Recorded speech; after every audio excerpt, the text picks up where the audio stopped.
Pero hoy vamos a seguir con la segunda parte del tabernáculo. Cuando hemos hablado anteriormente, y cualquier cosa que no se acuerden, sería bueno que en YouTube están colgados estos vídeos, sobre todo esta serie del tabernáculo, y puede ver la primera parte. Pero recordemos que el tabernáculo es, estamos estudiándolo porque la Biblia nos habla de que el Antiguo Testamento es sombra y figura de lo que había de venir. Y lo que había de venir era Jesucristo. Y en el Antiguo Testamento todo nos tiene que llevar y revelar y mostrar a Jesucristo. Así es. Y precisamente el tabernáculo nos muestra la obra, nos muestra al Cordero y la obra del Cordero. Nos muestra al Rey de Reyes. Entonces, viendo cada parte, vamos a poder encontrar a Jesucristo hasta en el más mínimo de los detalles. Así es.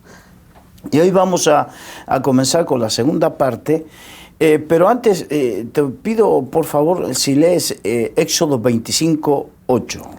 Y habitaré en medio de ellos. Precisamente habíamos hablado del programa anterior que antes Dios se manifestaba a Moisés, a él solamente, en la cumbre del monte. Él subía al monte y nadie podía acercarse. Pero a partir de este momento Dios dice, vamos a hacer un tabernáculo. Tabernáculo es una construcción. Un lugar físico. Un lugar físico, pero va a ser un lugar donde yo me voy a manifestar en medio del pueblo. Y todas las tribus se tenían que distribuir alrededor del tabernáculo de una manera muy específica que por algún detalle vamos a hablar de eso más adelante. Era muy organizado. Dios había dado instrucciones muy precisas de todos los detalles, medidas, materiales, detalles. Sí. Todo lo había dado Dios a Moisés en forma muy precisa. Y ahora ya Dios no se manifestaba en el monte, sino se manifestaba en el tabernáculo de reunión. Exacto. Entonces, por eso dice, y habitaré en medio de ellos. Dios comenzó a mostrarse y a manifestarse en medio de ellos. Juan 1:14. Y el Verbo se hizo carne y habitó entre nosotros. Ahí está. Entonces vemos la relación de lo que dice en Éxodo 25:8 y el tabernáculo con Jesucristo. Que Él vino y se hizo carne y moró. Él es Emmanuel, Dios con nosotros. Sí. Ahora, el sistema de sacrificios que Dios instituyó en el tabernáculo es una revelación de la obra de Jesucristo en la cruz del Calvario. Así que de esta manera vamos a poder entender la relación entre el tabernáculo y el Evangelio de Jesucristo. Ahora, el tabernáculo tiene algunos símbolos. Por ejemplo, simboliza a Jesucristo, a Cristo. Juan 1:14. Juan 1:14 dice, y aquel Verbo fue hecho carne, y habitó entre nosotros, y vimos su gloria, gloria como la del unigénito del Padre, lleno de gracia y de verdad. O sea, el tabernáculo simboliza a Cristo. Pero el tabernáculo también simboliza a la iglesia. Efesios 2:22. En quien vosotros también sois juntamente edificados para morada de Dios en el Espíritu. Porque Dios se hizo presente en el tabernáculo, se hizo totalmente presente en Jesucristo, pero por su Espíritu Santo se hace presente en la iglesia a partir de Pentecostés. Así es. Entonces podemos ver la relación entre una cosa y la otra, que no todo va descolgado ni desprendido. En el creyente en forma personal, porque cuando hemos hablado de la iglesia en forma, habla de la asamblea. Iglesia significa asamblea. Entonces, pero ahora en el creyente, 1 Corintios capítulo 3, versículos 16 y 17. ¿No sabéis que sois templo de Dios y que el Espíritu de Dios mora en vosotros? Si alguno destruyere el templo de Dios, Dios le destruirá a él, porque el templo de Dios, el cual sois vosotros, santo es. Dios hizo tabernáculo, o sea, se manifestó en forma presencial en el tabernáculo. se manifestó en Cristo, se manifiesta en la iglesia, pero se manifiesta en cada uno de nosotros en forma personal, porque nos convierte en templos del Espíritu Santo. Así es. Y habla de las cosas venideras, Apocalipsis 21:3. Y oí una gran voz del cielo que decía: He aquí el tabernáculo de Dios con los hombres, y Él morará con ellos, y ellos serán su pueblo, y Dios mismo estará con ellos como su Dios. Vemos cada una de las instancias de lo que significa el tabernáculo. Ahora nos habla de lo que va a acontecer en el fin de los tiempos, cuando Dios, una vez que haga toda la obra que tiene que hacer, more en medio de su pueblo. Así es. El tabernáculo y sus partes vamos a ir ahora, porque el tabernáculo está dividido en varias partes. El atrio, el que vendría a ser el patio interior, después el lugar santo y el lugar santísimo, y cada una de estas partes significa y simboliza algo muy importante. Y fíjate, ya empezamos de entrada. Sí. Dios es trino, Dios Padre, Dios Hijo, Dios Espíritu Santo. Sí. Tú y yo, los seres humanos, fuimos hechos imagen y semejanza de Dios, trino, porque tenemos cuerpo, tenemos alma y tenemos espíritu. El tabernáculo consta de 3 partes: atrio, lugar santo y lugar y lugar santísimo. Tengamos en cuenta esto, porque vamos a ir viendo precisamente lo que va simbolizando todo esto en cada una de simbolizando a nivel personal, a nivel iglesia. Vamos al atrio. Yo te voy a invitar, por favor, si puedes, Éxodo 27, 9 y 10. Asimismo harás el atrio del tabernáculo. Al lado meridional, al sur, tendrá el atrio cortinas de lino torcido de 100 codos de longitud para un lado. Sus 20 columnas y sus 20 basas serán de bronce. Los capiteles de la columna y sus molduras de plata. De la misma manera, al lado norte habrá a lo largo cortinas de 100 codos de longitud y sus 20 columnas con sus 20 basas de bronce. Los capiteles de sus columnas y sus molduras de plata. Bien, yo quiero invitarles a todos a que no se queden en el capítulo hasta el versículo 10, que en sus casas lean, apunten por favor y lean hasta el versículo 19. Y entonces van a ver que Dios le da instrucciones precisas a Moisés en cuanto a medidas materiales que tenía el tabernáculo, porque habla de sus columnas, sus basas. Las basas de la columna era la plataforma donde se iban a sentar las columnas, la cantidad, la distancia entre columnas, la medida de las columnas, los materiales, las cortinas, distancias, o sea, da datos precisos para que nadie pueda interpretar, porque hay cosas que no son de interpretación privada. Sí.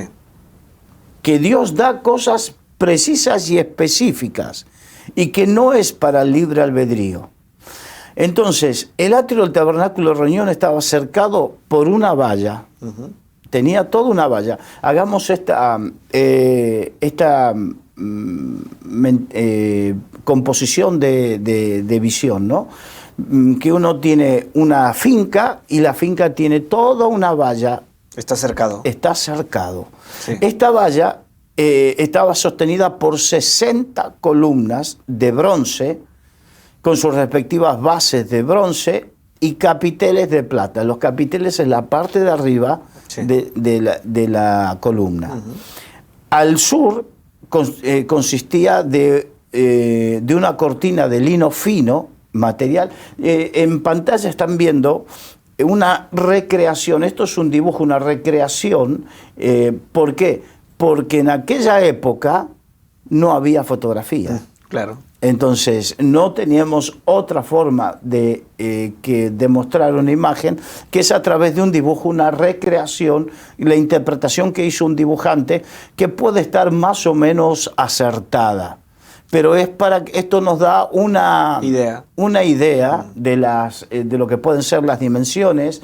Si el realizador puede mostrar en pantalla completa estas fotos, sería bueno, aunque más no sea un minuto, eso, ahí, muchas gracias, para que puedan ver los espectadores y intentaremos que aquellos que nos escuchan por radio puedan entender que esto, lo que se está viendo es una figura que se puede encontrar en internet fácilmente, que estaría representando lo que sería el tabernáculo en sí, y que se ve todo alrededor como una valla que está constituida por 60 columnas y que tiene todo un cortinado, en vez de tener una malla como se utiliza ahora, sí, un tejido de malla o lo que sea, tiene todo un cortinado de lino fino. Así es. Así bueno, que los que nos escuchan por radio pues se pueden hacer la idea, ¿verdad? Con la descripción que tú estás haciendo. Exacto. Al sur consistía de una cortina de lino fino de 45 metros, 20 columnas de bronce, 20 basas de bronce y 20 capiteles de plata. Al norte, de igual manera, una columna de lino fino de 45 metros. Esto nos da una idea que tenía 45 metros. Sí. Una medida es 45 metros. El occidental, la parte occidental del atrio estaba con una cortina de lino fino de 22,5 metros. Por lo tanto, vemos que aquí vemos las medidas que tenía: 22,5 metros de ancho por 45 de largo. Esas eran las medidas del tabernáculo, de completo. Entonces, tenía 10 columnas de bronce, 10 basas con sus 10 capiteles. Esto tenía una sola puerta de entrada. Es muy, muy importante porque tiene que ver con la revelación, y ya vamos a hablar de esto. La puerta del atrio medía 9 metros de ancho y estaba hecha de tela azul, púrpura, escarlata y lino torcido, y estaba sostenida por 4 columnas de bronce con sus basas y sus capiteles. Ahora,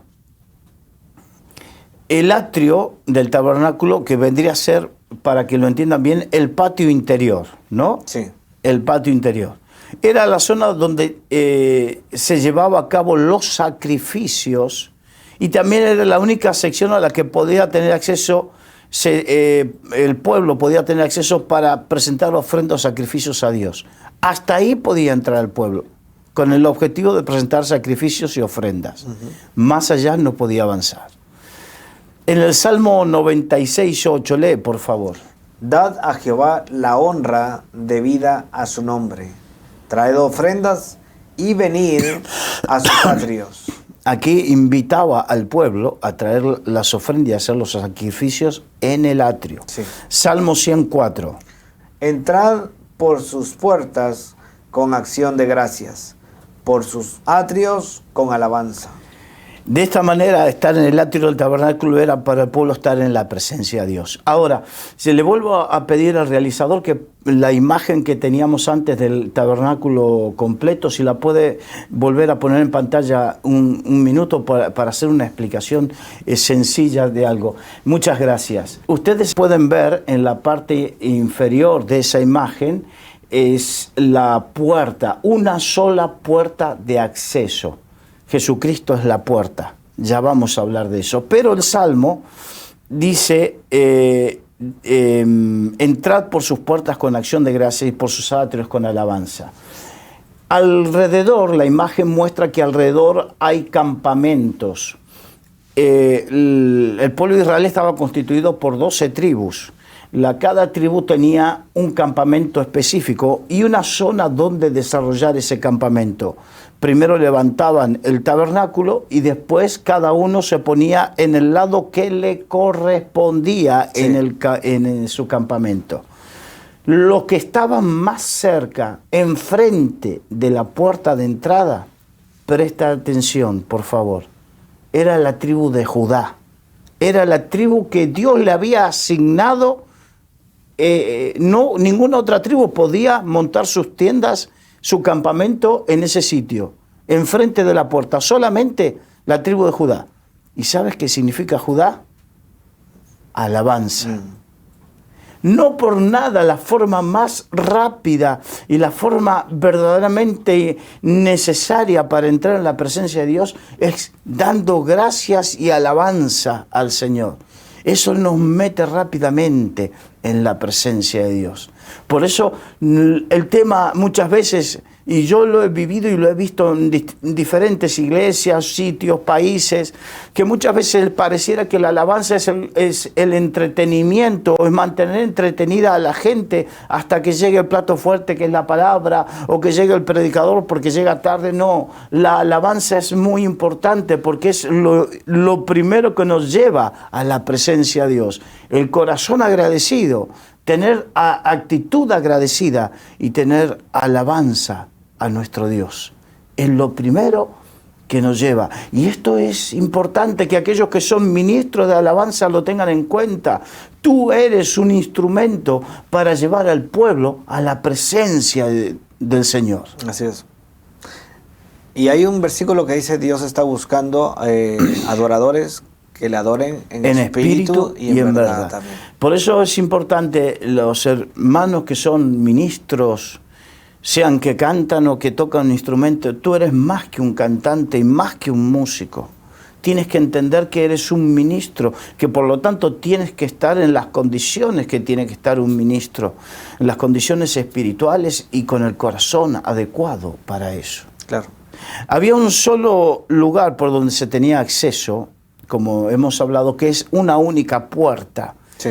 Y era una abertura de 20 codos que servía de entrada y que estaba en el lado oriental. Y esta puerta estaba cubierta por una cortina de lino compuesta de diferentes colores. Estos colores simbolizaban al Verbo encarnado, a Jesucristo.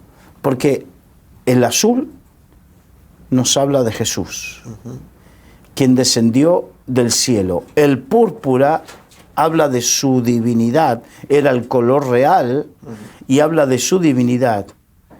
El carmesí habla de la sangre que derramó en la cruz del Calvario por toda la humanidad, porque sin derramamiento de sangre no había perdón de pecados, dice la Biblia. Por lo tanto, el lino torcido representa la gloria perfecta, la justicia de Dios en Cristo Jesús, porque el lino torcido, el lino fino, el lino torcido, también era la vestidura de los sacerdotes. Entonces todo tiene un simbolismo que nos muestra algo.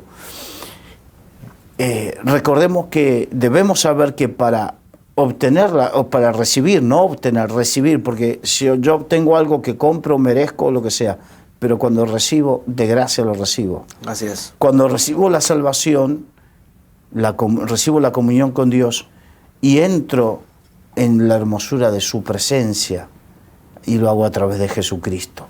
Juan 14:6. Juan 14:6 dice: Jesús dijo: yo soy el camino, la verdad y la vida. Nadie viene al Padre sino por mí. Ahora, antes del próximo versículo, que va a ser 10:9, si pueden poner nuevamente la imagen del atrio, por favor. Porque dice, Juan 10:9 dice lo siguiente, léelo por favor. Yo soy la puerta, el que por mí entrare será salvo. Bien, en la imagen, esa puerta que se ve allí, eso que es una puerta, que muestra las cortinas levantadas y que, bueno, es la puerta. En esa puerta dice, yo soy la puerta. Esa puerta simboliza a Jesucristo. Así es. No hay otra forma de alcanzar la comunión con Dios, de alcanzar la gracia, el perdón de Dios. No hay otro camino que no sea por medio de Jesucristo. Él es la puerta. Así es. Esta puerta tenía entre 9 y 10 metros de ancho. Los colores, como comentamos, era el púrpura, el azul, el carmesí, de lino torcido sobre 4 columnas. ¿Y por qué era tan ancha? Porque es una puerta de casi 10 metros. Sí. ¿Por qué era tan ancha? Porque manifiesta el amor de Dios. mucho el amor de Dios. Es verdad que la Biblia dice que estrecha es la puerta que lleva a la salvación. O sea, hablando que hay un solo camino, no hay varios caminos. Pero también aquí nos muestra que la puerta es suficientemente ancha para amar a todos, para dar cabida a todos. 1 Timoteo 2, 3, 4. Porque esto es bueno y agradable delante de Dios nuestro Salvador, el cual quiere que todos los hombres sean salvos y vengan al conocimiento de la verdad. Es importante porque la gracia de Dios no hace acepción de personas. Hasta el peor de los hombres.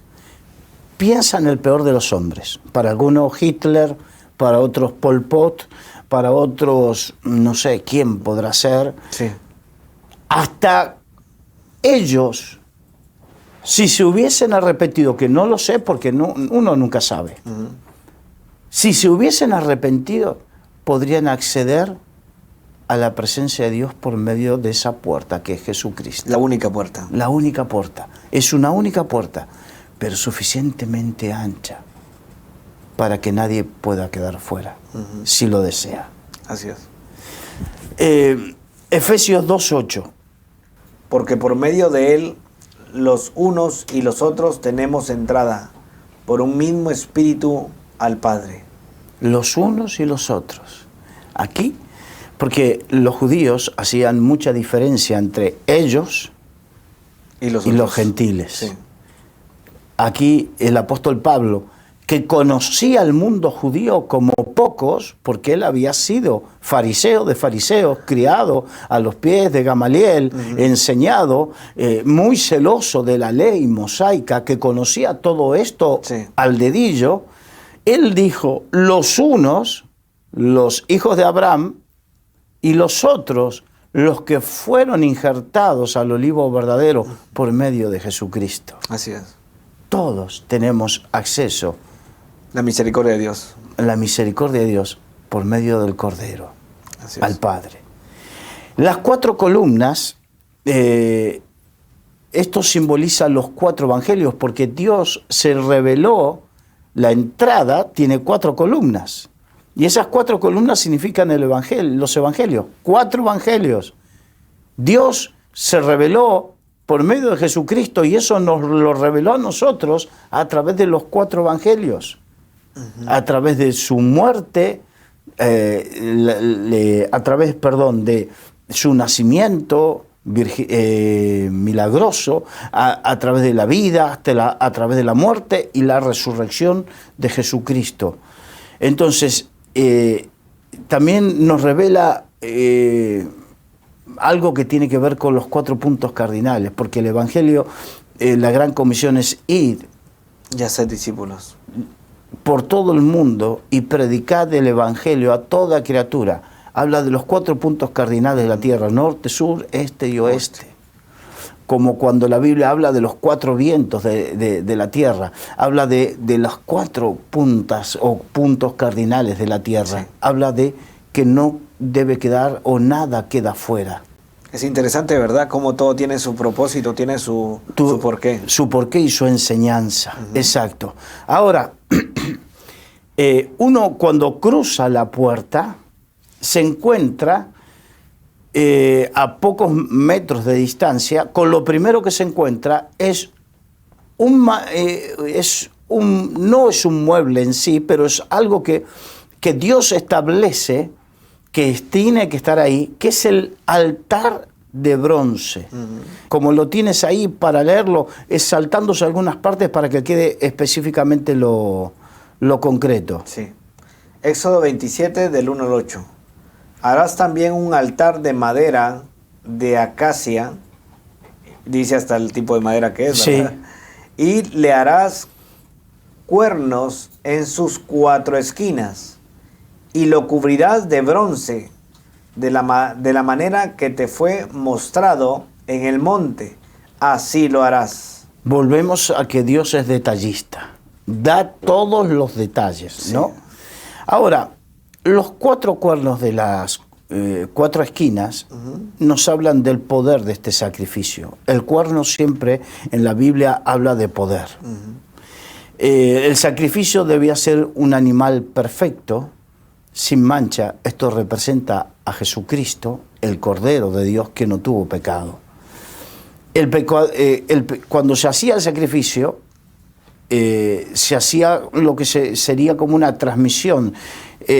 Se ponía la mano sobre el cordero y entonces es como que se transmitía el pecado y se tapaba el pecado con el derramamiento de la sangre. Por medio del derramamiento del sacrificio más perfecto, que Jesucristo ya no se tapa, no se cubre el pecado, se limpia. Totalmente, sí. Hay una diferencia. Este altar era accesible a todo el pueblo, era de bronce. El bronce es muy peculiar porque digamos que la historia secular divide la historia en la edad del hierro, la edad del bronce, encima la edad del bronce la dividen en 4 periodos, el inicial, el final, el medio, pero el bronce no es un material que se encuentra en la naturaleza por sí mismo, sino que es una aleación. Sí. Sino que lo que simbolizaba o lo que manifestaban es que ya habían encontrado el ser humano cómo realizar el bronce, ¿no? Que es cobre. El cobre sí se encuentra en la naturaleza, y el estaño, que también se encuentra en la naturaleza. Entonces fue una aleación, una de las primeras grandes descubrimientos de la industria metalúrgica. Uno fue el fuego, con el cual poder derretir los metales, y otro es encontrar el bronce, ¿no? Ahora, el bronce habla del juicio de Dios contra el pecado. Por eso vamos a ver mucho bronce en el oro. Significa la gloria de Dios, la santidad, la brillantez, la gloria de Dios, pero el bronce significa el juicio de Dios. Y ahora, este elemento que estamos hablando, que era el altar de bronce, había sido erigido para precisamente hacer los sacrificios en contra del pecado. Este mueble era de madera de acacia, pero fíjate que todo lo que vamos a ver era hecho de madera de acacia. La madera de acacia era la madera que se encontraba allí, en el desierto. En el desierto no hay una variedad de maderas. Claro. Era lo que se encontraba. Lo importante no es la calidad de la madera. Fíjense que en otros pasajes bíblicos se habla mucho de el cedro del Líbano, que era una madera dura, de calidad. Y aquí no. Aquí se habla de la madera acacia, que era lo que se encuentra. Lo importante era el revestimiento que tenía. Sí. Entonces, aquí la madera de acacia estaba revestida de bronce. El bronce que se menciona en la Biblia es una traducción del término hebreo neogeshet, que significa cobre, y que se extraía por fusión del mineral. Esto lo vemos en Job 28:2. El hierro se saca del polvo. O sea, de la tierra. Sí. Y de la piedra se funde el cobre. Ah, mira. O sea que aquí ya estaban hablando de cómo maleaban los metales. Sí. Ya estamos hablando de los albores de la industria metalúrgica. Sí. Que ya hay un vestigio en la Biblia de todo eso. El bronce, o cobre, como se le decía, está relacionado con juicio. Recordemos que cuando el pueblo de Dios fue picado por una serpiente en el desierto, Dios mandó levantar una serpiente de bronce, hablando del juicio. Números 21:9. Y Moisés hizo una serpiente de bronce y la puso sobre una asta. Y cuando alguna serpiente mordía a alguno, miraba a la serpiente de bronce y vivía. Esto es lo que sucedió. Entonces, el bronce siempre manifestaba el juicio, pero el juicio también nos habla de la misericordia de Dios. El juicio de Dios una vez, en vez de caer sobre nosotros, cayó sobre Jesucristo.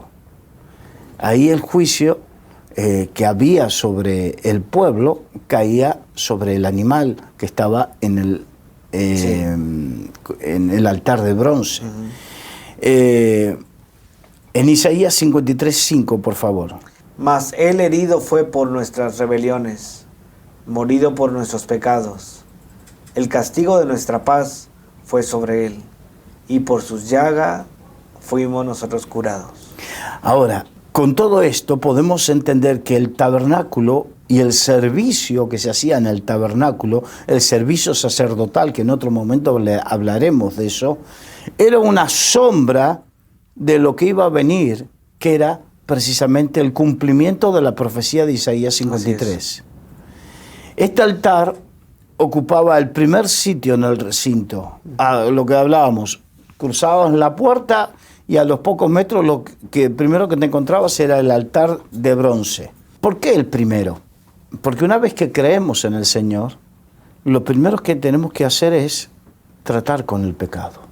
Lo primero, verdaderamente uno cuando tiene una experiencia que se le revela, se le manifiesta al Señor, lo primero que uno tiene es esa convicción de pecado. Así es. Si no tengo convicción de pecado, difícilmente he tenido un encuentro con el Señor.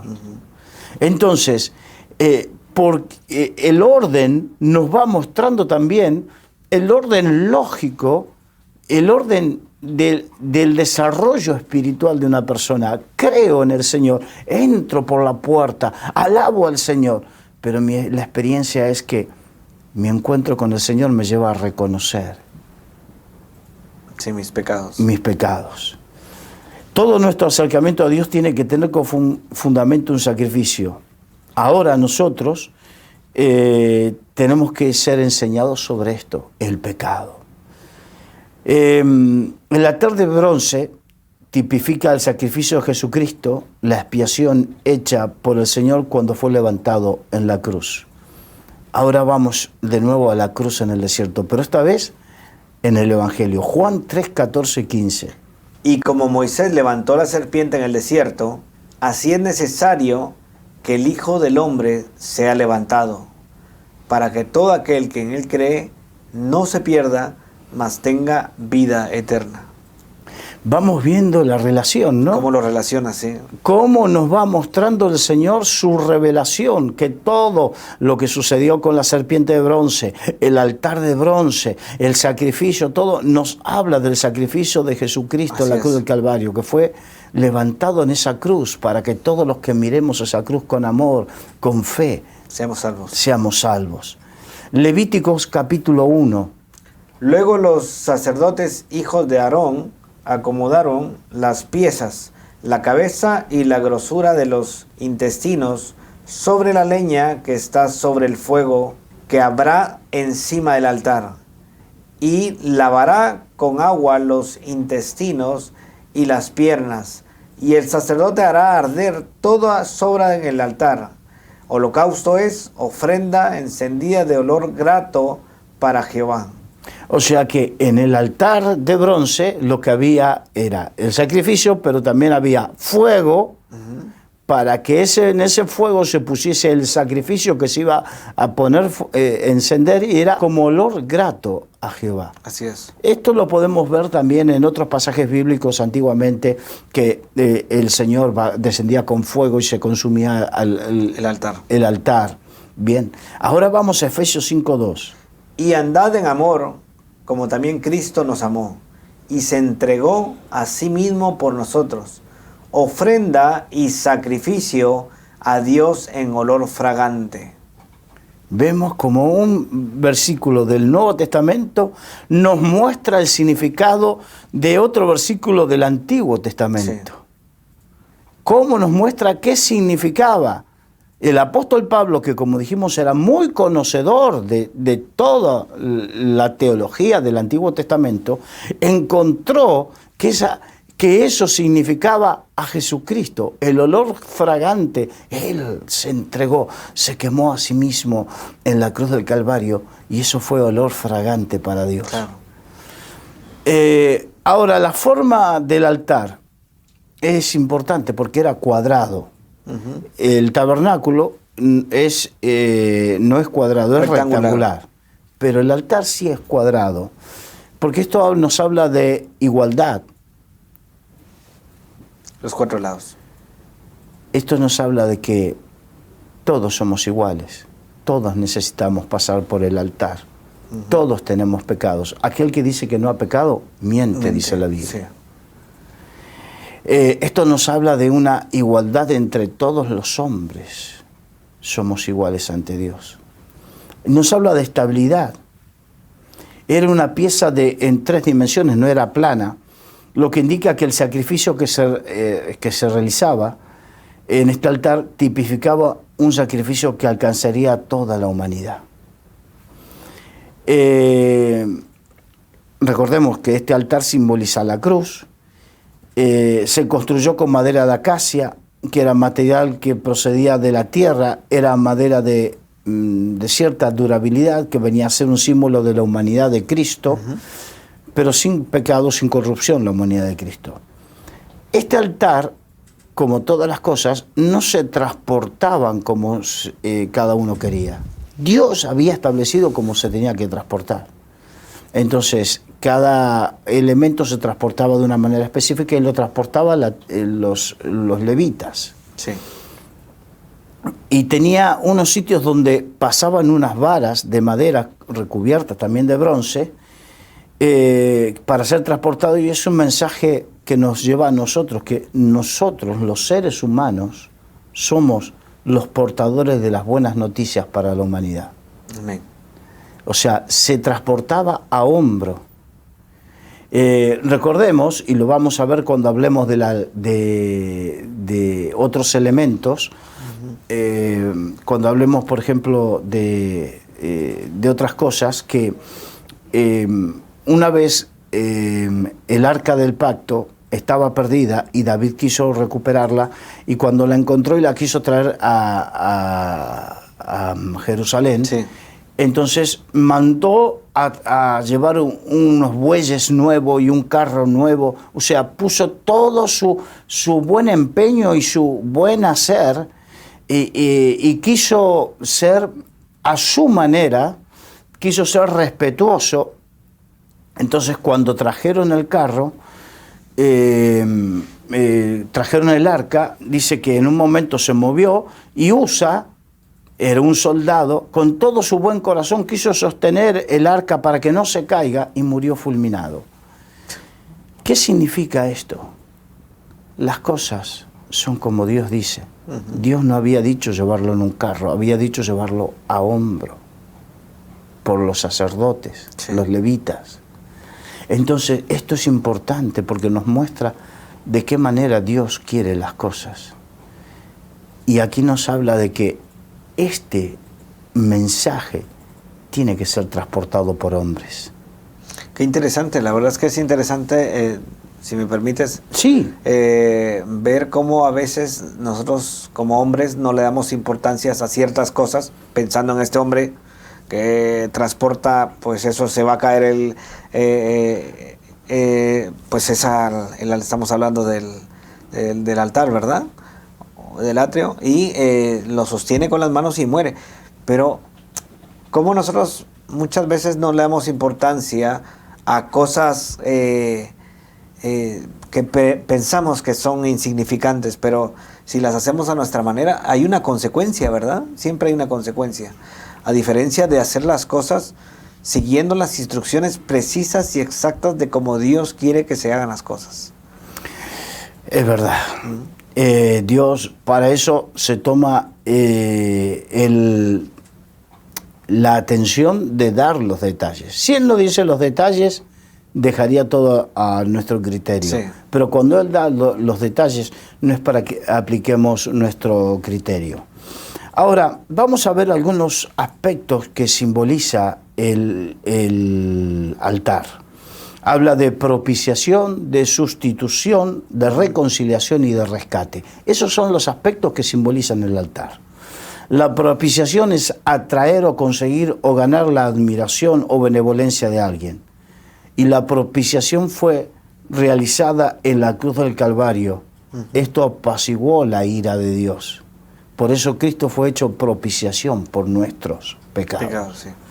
La sustitución En Levíticos capítulo 16 se cuenta acerca del día de la expiación y se puede observar que el significado de la sustitución. Aarón colocaba la mano sobre la cabeza del macho cabrío, confesando el pecado de todo el pueblo, y de igual manera Jesucristo llevó nuestra culpabilidad y ocupó nuestro lugar en la cruz.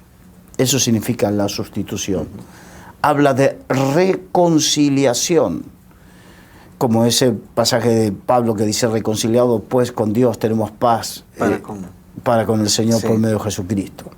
Esto es porque el hombre, por causa del pecado, había perdido su relación con Dios, estaba separado. La reconciliación es un cambio, habla de un cambio en esa relación, en este caso con Dios, entre el hombre y Dios. Y este cambio no puede realizarse si no es por medio de Jesucristo.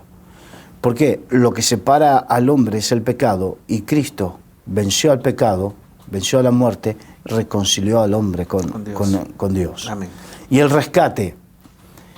El hombre, por su pecado, había perdido su relación con Dios y estaba separado de Dios.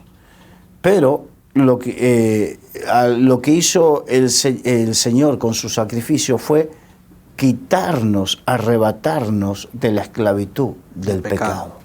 Amén. Amén. Entonces lo que hizo fue rescatarnos. Lo del rescate también tiene que ver con pagar un precio por una persona. Él pagó el precio por nosotros. Así es. Pagó el rescate por nuestra vida.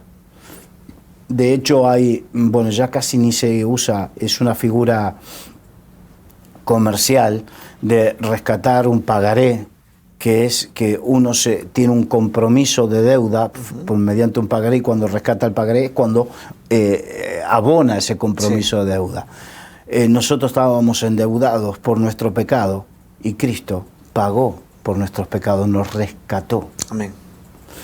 Ahora, los cuernos del altar, en Levíticos 4 habla del sacerdote, ponía la sangre sobre los cuernos del altar cuando realizaba la ofrenda por la expiación del pecado, y entonces recibieron el perdón. Y todo esto nos indica que esta sangre ahí en el altar movía la misericordia de Dios. Por otro lado, había algo muy importante. Los cuernos del altar estaban hacia arriba. O sea que todo eso se eleva hacia arriba. La cruz eleva el ruego hacia lo alto. Alzaré mis ojos a los montes. Así es. De donde vendrán mis ojos. Apuntaban para arriba, ¿verdad? Exacto. Todo esto nos tiene que hablar, y ya estamos terminando, porque no quiero empezar con la fuente de bronce porque nos va a quedar, sí, si no, no podemos terminar. Pero nos tiene que hablar precisamente que cuando veas el Antiguo Testamento, yo sé que hay mucha gente que no, porque me ha pasado a mí, que de repente cuando lee el Antiguo Testamento le suele parecer un poco denso, un poco pesado, pero tiene un porqué. Claro. Tiene un porqué. Igualmente cuando se lee las genealogías, muchos dicen, y sobre todo en Mateo, cuando lee las genealogías dice, ¿pero por qué? Bueno, las genealogías tienen un porqué. La genealogía tiene el porqué de demostrar que Jesucristo viene del linaje de David, que era lo que la profecía nos decía. Las genealogías nos vienen a demostrar de dónde viene el linaje y de todo. Entonces, todo tiene un porqué. Y ahora, con esta enseñanza, estamos aprendiendo que todo lo que nosotros vemos en el Nuevo Testamento ya fue manifestado en el Antiguo Testamento. Entonces, el Antiguo Testamento nos habla, es sombra y figura. Eso significa, lo expliqué ya la otra vez, no sé, aquí yo pongo mi mano, y mi mano, como tengo luces de frente, refleja una sombra. Sí. La sombra muestra que hay una mano, pero no exactamente. Sí. Entonces, cuando viene la mano y que tiene las mismas dimensiones, las mismas formas y todo, dice, esta mano ya la habíamos visto en esa sombra. Entonces eso fue lo que pasó, por ejemplo, cuando Pablo, que era tan conocedor de todo esto, cuando vio en Jesucristo todo eso, se dio cuenta y por el Espíritu Santo recibió la luz y la revelación de que el sacrificio de Jesucristo ya había estado manifestado en el Antiguo Testamento en muchos aspectos, no solamente en el tabernáculo, pero ahora estamos viendo el tabernáculo para que precisamente ya no lo veamos como una historia un poco densa o anecdótica, sino que lo veamos como Dios nos estaba mostrando el mensaje de salvación a través de ese tabernáculo. Amén, así es, desde el inicio, ¿verdad? Como Dios iba mostrando, y no solo mostrando lo que iba a pasar en el Nuevo Testamento, sino yo puedo ver a un Dios que hace las cosas perfectas, precisas y exactas, ¿verdad? Para eso da tantas indicaciones acerca de materiales, dimensiones, se toma detalles. De hecho, vamos a ver en otras oportunidades, cuando da detalles, por ejemplo, en el Arca del Pacto, que los ángeles tenían sus alas y cómo tenían que tapar, cubrir, juntarse las alas de los ángeles que estaban enfrentados el uno con el otro. ¿Por qué esos detalles? ¿Y por qué ninguno de esos detalles lo deja al azar ni al libre albedrío, sino que lo deja todo bien, como diríamos nosotros, bien atado, todo bien atado. Sí. Entonces, ¿por qué? De esa misma manera nos da la libertad para que nadie caiga en error por interpretación privada. La Biblia dice que toda la Escritura no es de interpretación privada, sino que tenemos que buscar en Dios qué es lo que Él quiso decirnos, qué es lo que Él quiso mostrarnos en cada detalle. Sí, así es, amén. Y podemos ver también, haciendo un pequeño resumen de lo que hemos hablado hoy, hemos hablado acerca del atrio, ¿verdad? Ese cercado, el patio. Cercado, sí. Las personas que nos escuchan por la radio pues no han podido ver las imágenes, pero hemos dado la idea de cómo va cercado, cómo está la puerta, que es figura de Cristo también. Hemos leído el versículo acerca de que es la puerta, el único acceso para poder entrar al atrio. Y para posteriormente darle seguimiento, ¿verdad? Estábamos hablando también de que están esas partes que es el atrio, el patio, el lugar santo, y luego hablaremos también del lugar santísimo, ¿verdad? Porque para poder llegar a la presencia del Señor, sí o sí tenemos que pasar por la puerta, si no, no se puede. No se puede, no se puede. Por eso Jesús dijo que Él era la puerta. Y el que no entraba por la puerta era salteador. Salteador, sí, lo dice. Entonces, Él es la puerta. No hay otro acceso. Por eso de repente, quizás con los católicos o con algunos católicos, no con todos, tenemos esa diferencia porque ellos hablan de otros accesos a Dios por medio y aquí en el Antiguo Testamento nos habla de una sola puerta que iba a tener para acceder al atrio. No es como ahora, la verdad es que me venía a la mente de que hace poco hemos puesto una puerta aquí en la radio de emergencia, ¿verdad? Bueno, sabemos que en varios edificios y oficinas tienen que existir varios accesos, ¿verdad? Sí. Varias puertas de emergencia, porque así es la normativa. Pero en este caso, para poder entrar al atrio, solamente existía una puerta. Una puerta. No hay varias puertas. Yo soy el camino. La verdad y la vida. Habla de singularidad. No da lugar a multipluralidad. Sí. No da lugar a nada de eso. Da lugar habla de una singularidad en ese tema. Entonces tenemos que hacer este énfasis para que nadie pueda entrar en los errores interpretativos, sobre todo en esta época donde se habla de ecumenismo, o se habla de que todas las religiones, cada uno con su religión, ese buenismo humanista que dice que cada uno con su religión accede a Dios. Cuidado. Yo no sé a qué Dios, pero al Dios del cielo, al eterno, al creador de los cielos y la tierra, se accede solamente por medio de Jesucristo. la puerta. Así es. No hay otro acceso. No existen atajos, ni No, existen... Claro, porque lo hemos visto que no había una sola puerta, suficientemente grande para que todo el mundo pueda pasar, Así es. pero una sola. O sea, habla del amor de Dios que puede entrar todo el mundo, no importa cuán blasfemo o cuán grande haya sido tu pecado o cuánto malo hayas hecho. Esa puerta te da la posibilidad de entrar, pero esa puerta no hay otra. Así es, amén.